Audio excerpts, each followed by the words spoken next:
everybody, Liz here, and I'm back today with an actually book-related video, and it was really just lots of things happened. So this video obviously is about Harry Potter, so I finally, as a full-grown adult, decided that it was about time I picked up the entire Harry Potter series. So I picked it up about 2 months ago, about 2 months ago, and I have been basically flying through the books. First book took me a little bit longer than the other ones. For some reason, it was a little, I don't know what it was. It just took me a lot longer. Once I got to book 2, it was just one after the other, and I know why everybody was so mad at me, because I did not pick up this book series when I was younger. But I do want to say I think I am glad that I picked it up now instead of if I had picked it up when I was younger, just because I knew myself when I was younger and I wouldn't have enjoyed it, I think, as much. So I very, very much loved the entire series. I think my favorite book is, well, 3. It would be Chamber of Secrets, Goblet of Fire, and Deathly Hallows. I think those are the ones I enjoyed the most out of the entire series, which is about half of them already. And so, yeah. So I'm just gonna tell you guys about my thoughts, what I liked, didn't like, and kind of how I rated each book. So Sorcerer's Stone, I gave a 3.5. Chamber of Secrets, I gave a 5 out of 5. We have Prisoner of Azkaban, which I gave a 4 out of 5. And then Goblet of Fire, I gave 5 out of 5. Order of the Phoenix, I gave it a 3.5 as well. Half-Blood Prince, there we go. I gave that one a 4.5, and I gave Deathly Hallows a 5 out of 5, possibly 7 out of 7 if it was possible. Very much enjoyed the series. I obviously loved all of the stuff that the movies didn't include, which was quite a bit. Now that I've actually read it, I think I'm gonna go back looking through the movies and realize how much they left off, how many characters they didn't include and all that. In the series, there's some huge moments where they didn't even scratch the surface with them, and just a lot of stuff. I think my biggest complaint with the series, which is not overall the series, I would give it a 4.8 out of 5. Just because obviously there's little bit discrepancies that I was a little frustrated with, or perhaps I wish she would have gone more into depth, or just the little things. I think my biggest thing was the way that some of the deaths, or mostly all of the deaths, were handled, where they were very much this person is dead, and it was kind of, that was it, and you had to almost reread the part to understand that someone had died. And obviously the mourning period afterwards is very emotional. She did a very good job about that. I just wish there would have been a little bit more emphasis on the death, especially some of the deaths that were really close to Harry, because they are really close to him, and I feel like there wasn't as much emotion in them as there could have been. But obviously the eulogies and the after made up for it quite a bit. Obviously Harry is growing up and he's going through his teenage years, and sometimes the decisions and the things that he does frustrate me, but in a good way. There has to be conflict, obviously, so Harry Potter's personality is conflicting, and just the things he decides to do. I think one of the biggest things I thought was super hilarious while I was reading is something about him not getting involved because it gets him in trouble, and that's the last time he was ever going to get involved. And what does he do? Get involved, follow things he's not supposed to, use his cloak to be nosy and curious, which we all are, but if he didn't do most of the stuff, I feel like he wouldn't have gotten into all the trouble that he did. And like I mentioned in my video of 5 characters I would not want to be, Harry is definitely it, and will always be, I think, just because his life kind of sucks. You love to see the train wreck that is his story, but you can honestly say, Harry, you made some bad choices throughout your life. Again, there wouldn't be a story without it, so I hate them, because you just want to bang them upside the head. Surprisingly, I think the death that was most traumatic, I guess you could say, for me, was Cedric's in, obviously, Goblet of Fire. I didn't feel like Sirius's death was that impactful until afterwards, the aftermath of Sirius's death. Obviously, Fred's was also very sudden, and we didn't really hear about what happened with them either. This also includes Mad Eye and Tonks and Lupin. You don't really get into how their deaths are so impactful. Obviously they are, And obviously Dumbledore is just a huge one too, but since we see him in the rest of the series afterwards, it's not as crazy and it's not as super emotional. So I think his was the worst, just because if you think about it, he was kind of just introduced to get killed off. But again, these little things are just kind of like personal dislikes. Overall, I absolutely love this series. I am excited for the movies. I'm currently reading Cursed Child right now, which if you read it, so far, one particular character is already pissing me off. But overall, I very, very much loved this series. Obviously, nobody listens to Hermione, and Hermione is always right, and everybody should listen to Hermione every single day. Ron is obviously Harry's enabler, which is great because we all need that friend that just encourages you to do things, and Ron is very much Harry's enabler. We have Draco, who is so misunderstood through most of the series, and if you're reading Cursed Child, you can see some of the regret in that. And even just at the end of the series, you can feel that, you know, his life has kind of been difficult too, and that's kind of not taken into account.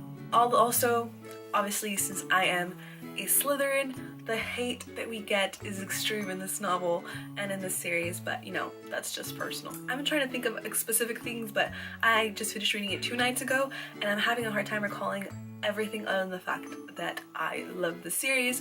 I loved the way that everything was explained and how things were foreshadowed like way before in like book 1, book 2, and come back in full circle in book 7.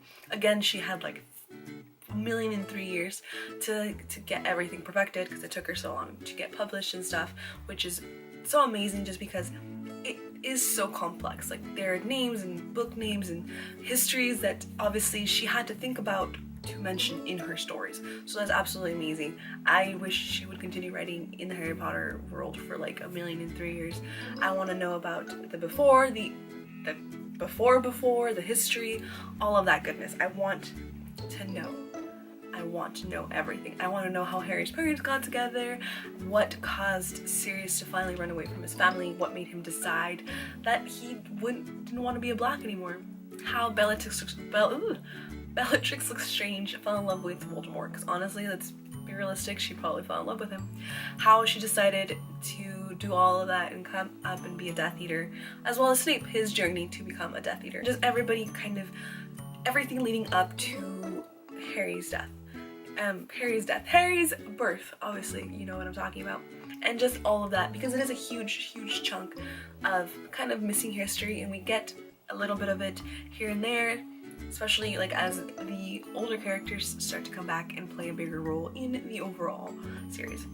Obviously, one of my favorite characters was Hermione. I feel like at first she was a little bit whiny, but you kind of have to be if you're friends with Harry and Ron, because they never listen to you, ever. Even if you tell them 3 different times that you cannot do it. And I'm pretty sure you guys know what I'm talking about. So I'm gonna kind of go through each book, I guess, and talk about what I liked, didn't like, and what I remember the most.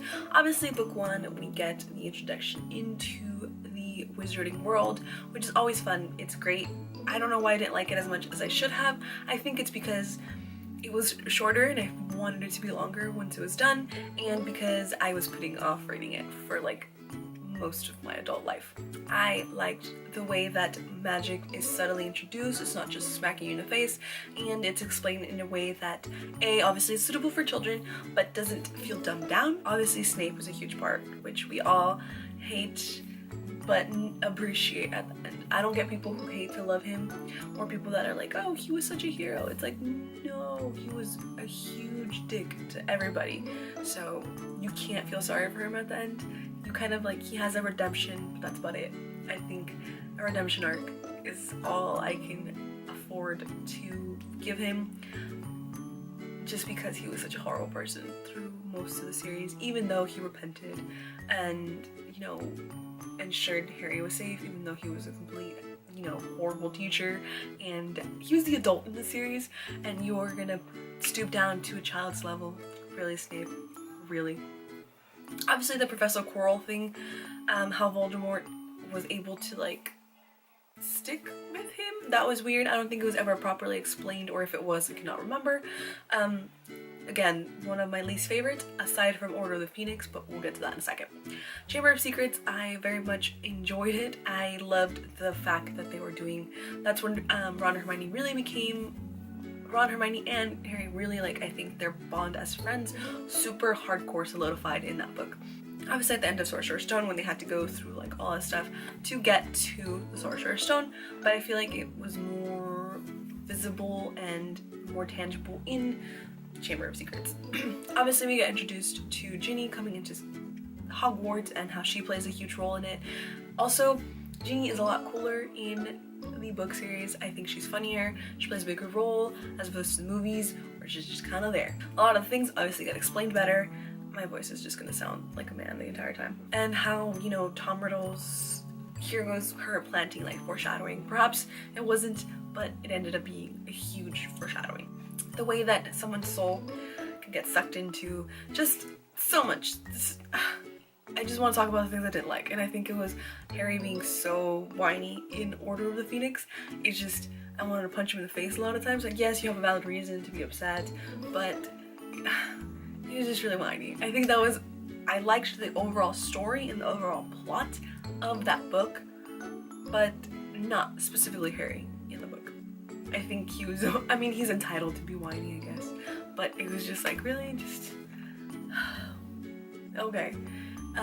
Also, like, in the further of the series, the kind of getting together of the couples, maybe just because I'm a huge romance person, I wish it would have been kind of elaborated more. I wanted to see more of that.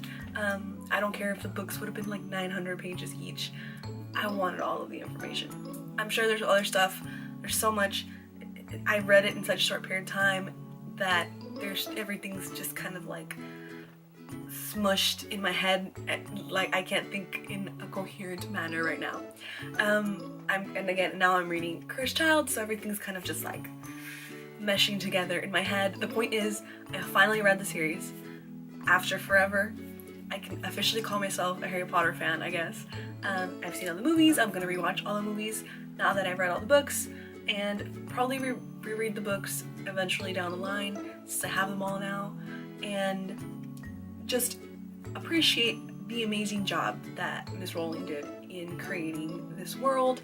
Like, that's just top of the line when it comes to kind of writing, the complexity of the stories, the complexity of the characters, the way that you didn't feel cheated at the end and there was casualties and she didn't shy away from any of that.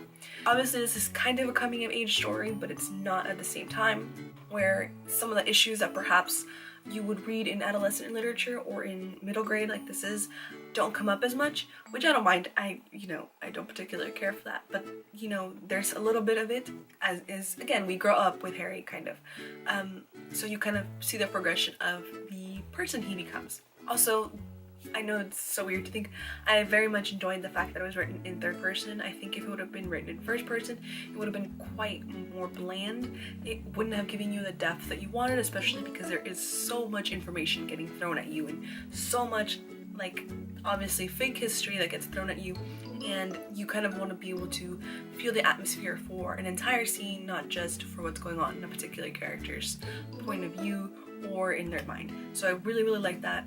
I would have wanted to see, I think, from a few other characters, but again, I don't think it would have worked as well. I think it was just more like a personal desire that I wanted to see in other characters' minds, perhaps. But I really enjoyed the series. I mean, I would spend most of the time, if I was on my phone, reading, like my commutes and all that stuff. It would just be reading. Whenever I had the chance, it would be reading. I feel like I would have finished it a lot faster if I hadn't been here, where I probably would have read all of them in like a month, but I had things to do, people to see, and places to go and stuff like that. So I think that's the only reason that I didn't read the series even faster. I mean, Order of the Phoenix only took me about 4 days tops, I think. So aside from Sorcerer's Stone, that one's the one that took me the longest, I was reading them just back to back to back to back. And it was just an amazing experience. I understand why everybody loves it so much, and I don't know why anybody wouldn't read it. I feel like, again, I appreciate it more now as an adult than I would have if I had read it perhaps at the age that most of the people that I know have read it. Because I wasn't allowed to like books in that era, so I think I would have been like, oh, it's stupid. But now I'm just like, oh my god, absolutely love it. Constantly talking to my friends about it, and just even like on social media where, you know, you get to be a nerd and stuff like that. But yes, overall, again, 4.7 out of 5. Amazing series, amazing world building, just overall an amazingly epic series that I absolutely fell in love with. Of course, I'm going to be making more videos later on when I'm editing this. Probably I'm going to be like, I should have said this and this and this and this. It's just so much that I'll eventually come back to it. And Harry Potter will probably always and has always been part of my life, whether before it was the movies and now it's both movies and the books and the movies that are coming after that. And if I can ever get tickets to see Cursed Child, then that as well. Doing that, so I'll probably make a video on my thoughts and feelings on that in the near future, because I have 1,000,003 videos that I haven't uploaded because I suck at keeping time management. So yes, that is all on Harry Potter. It's not a lot, but this video is still long. I loved it. Did you agree with some of those things that I had issues with? Did you not? Do you think I'm stupid? I'm obviously, if you didn't realize it, a Slytherin, so if you're any of you guys are out there, just let me know how you guys felt about that whole situation and how that house is particularly represented in the series overall. So yes, that is all for me. Have a great morning, afternoon, or night whenever you happen to be watching this. I'll see you guys in my next video. Adios!